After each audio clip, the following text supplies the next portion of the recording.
भगवान का चमत्कार। एक छोटे से कस्बे में एक रिक्शा चालक रहता था। उसका नाम था नथु और उसकी पत्नी का नाम था माया। ये कहानी राजस्थान की है। ये कहानी सच्ची घटना पर आधारित है। कहानी भगवान के चमत्कार की है, लेकिन नाम काल्पनिक है।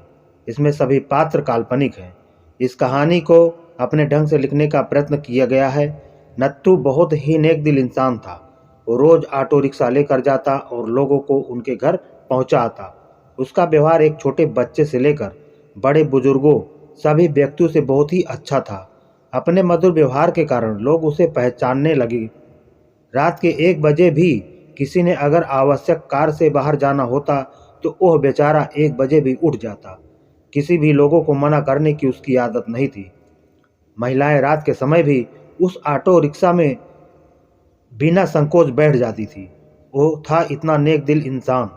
सभी गांव के लोग उसको बहुत ही प्यार करते थे। उसकी 3 बेटियां थीं, चांदनी, अंकिता और तनु। वो सभी पढ़ाई कर रही थी। एक बड़ी बेटी तो पढ़ाई कर चुकी थी। उसने अपनी बेटी को 12वीं कक्षा तक पढ़ा दिया था। बाकी दोनों बेटियां शिक्षा ग्रहण कर रही थी। उसने अपनी बड़ी बेटी की शादी तय कर दी थी।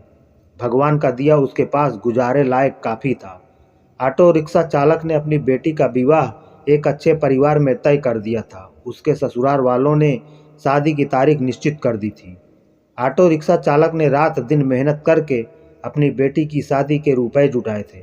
उसने अपनी बेटी के गहने, कपड़े और शादी का सारा सामान खरीद लिया था। वो अपनी बेटी की शादी का इंतजार कर रहा था। वो एक दिन भगवान के मंदिर में पूजा करने चला गया था। वो मंदिर में पूजा कर कहने लगा कि हे भगवान, मेरी बेटी की शादी जल्दी ही होने जा रही है। अपनी बेटी की शादी का सामान खरीदने में मुझे कभी कोई कमी नहीं आई। आपकी दया से सब कुछ ठीक चल रहा है। सारा सामान भी आ गया है। खाने पीने का सारा सामान भी आ चुका है। शादी के 2-3 दिन रह गए थे। अपनी बेटी के पास जाकर बोला, मेरे पास देने के लिए ज़्यादा तो कुछ नहीं। मैंने तुम्हारे लिए थोड़े से गहने भी बनवा दिए हैं। तुम्हारी दोनों बहनों के हाथ भी पीले करने हैं। तुम्हारा हाथ एक अच्छे परिवार में दे रहा हूँ। लड़का अच्छी नौकरी करता है। तुम्हें वहाँ पर कोई भी कमी नहीं रहेगी। बेटा, लड़की तो पराया धन होती है। उसे तो एक न एक दिन ससुराल जाना ही पड़ता है। बेटा, निराश ना हो। आज मैं तुम्हें एक शिक्षा दे रहा हूँ। अपने ससुराल में बड़ों का सम्मान करना, अपने सास ससुर की खूब सेवा करना। मैं तुझे ये सीख दे रहा हूँ। बड़ों की आज्ञा का पालन करना। अपने सास ससुर को ही अपने माता पिता समझना। तुम्हें मैंने 12वीं तक की शिक्षा दी है और सिलाई भी सिखा दी है।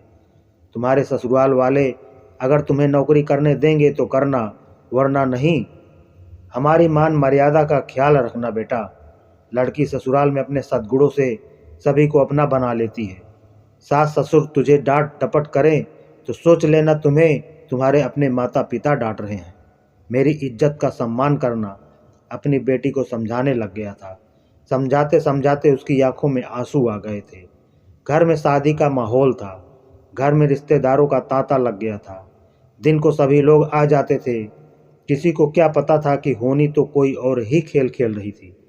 शायद वो उसकी परीक्षा ले रही थी। शादी के केवल 3 दिन बचे थे। रात को ऑटो रिक्शा चालक के घर में भयंकर आग लग गई। सभी लोग सो रहे थे। रात को उनका सारा घर आग की लपटों की चपेट में था। उनकी घर की छोटी बेटी अंकिता पानी पीने के लिए उठी। उसने देखा चारों ओर धुआं ही धुआं था। उसने दौड़कर अपने माता पिता को जगाया। तीनों बेटियां चिल्लाने लगी, आग आग, कोई हमें बचाओ। बड़ी मुश्किल से रिक्शा चालक ने पिछली बालकनी से जाकर एक डंडे के सहारे बालकनी से निकलने की कोशिश की। घर के सभी सदस्य बाल बाल बचे, लेकिन घर का सारा सामान आग की लपटों में खाक हो गया था। शादी का सारा सामान जलकर नष्ट हो गया था। चांदनी भी बेहोश हो गई थी। दोनों बहनें भी चक्कर खाकर गिर पड़ी थी। चांदनी को थोड़ा थोड़ा होश था।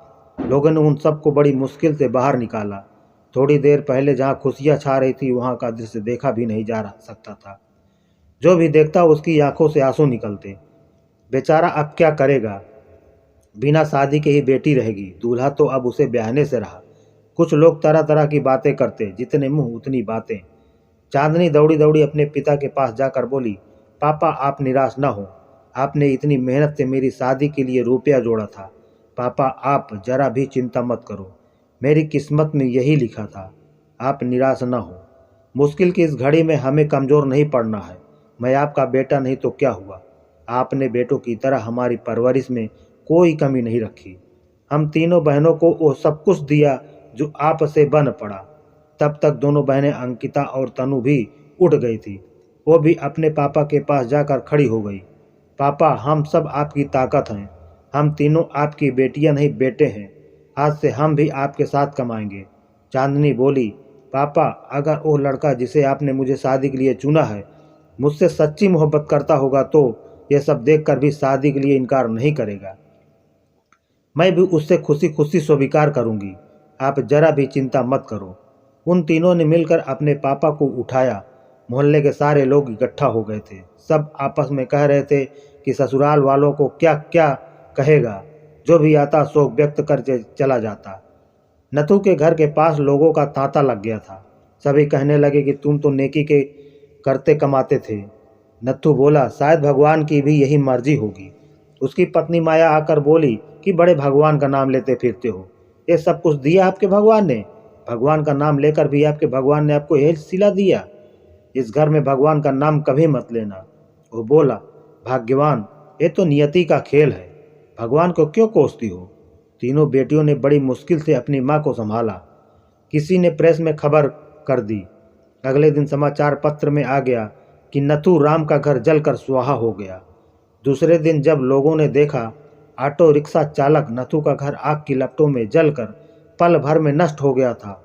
उसकी बेटी की शादी को कुछ ही दिन रह गए थे। बेचारा अपनी बेटी की शादी कैसे करेगा? जिस किसी ने भी सुना वो आए बिना न रह सका। जितने भी लोग उसको जानते थे सब के सब आकर न जाने क्या क्या लाए। उसका घर उपहारों से भर गया। कोई जेवर लाया, कोई कपड़े, कोई राशन, कोई रुपए। जिन सभी नेताओं ने सुना सभी ने नथु राम की सहायता की। वो था ही इतना नेक इंसान, उसकी बेटी की शादी को भला कोई क्यों नहीं आता? शाम तक उसके घर में न जाने कितने रुपए इकट्ठे हो चुके थे। जब तीनों बेटियों ने अपने पापा को सारे रुपए थमाए, उन सबको तो अपनी आंखों पर विश्वास ही नहीं हो रहा था कि जहां पर सब कुछ नष्ट हो गया था वहां पर उनके पास इतना रुपया इकट्ठा हो गया कि वो बैठे बिठाए तीनों बेटियों की शादी आसानी से कर सकता था। भगवान जब देता है तो छप्पर फाड़ कर देता है। उसने बड़ी धूमधाम से मंदिर में अपनी बेटी की शादी की।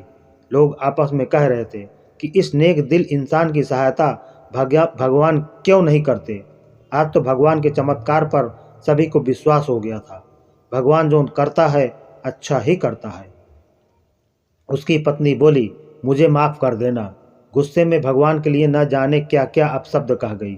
तीनों बेटियां मुस्कुराकर अपनी माँ को देख रही थी। थोड़ी देर पहले जहाँ पर रुदन था वहीं पर सभी के चेहरों पर खुशी झलक रही थी। भगवान की माया प्रबल है, वो इंसान की कड़ी से कड़ी परीक्षा लेने में कोई कसर नहीं छोड़ता। नथुराम और उसकी बेटियों ने मुसीबत की घड़ी में मिलकर एक दूसरे का साथ दिया, अपने हौसलों के डगमगाने नहीं दिया। उसकी बेटियों ने एक बेटे की तरह अपने पिता के विश्वास को ठेस नहीं पहुंचने दी। भगवान ने रातों रात छप्पर फाड़कर उसकी सहायता की। वो बोला, इतने रुपए इकट्ठे हो गए हैं जिससे मैं तुम तीनों की शादी भी आसानी से कर सकता हूँ।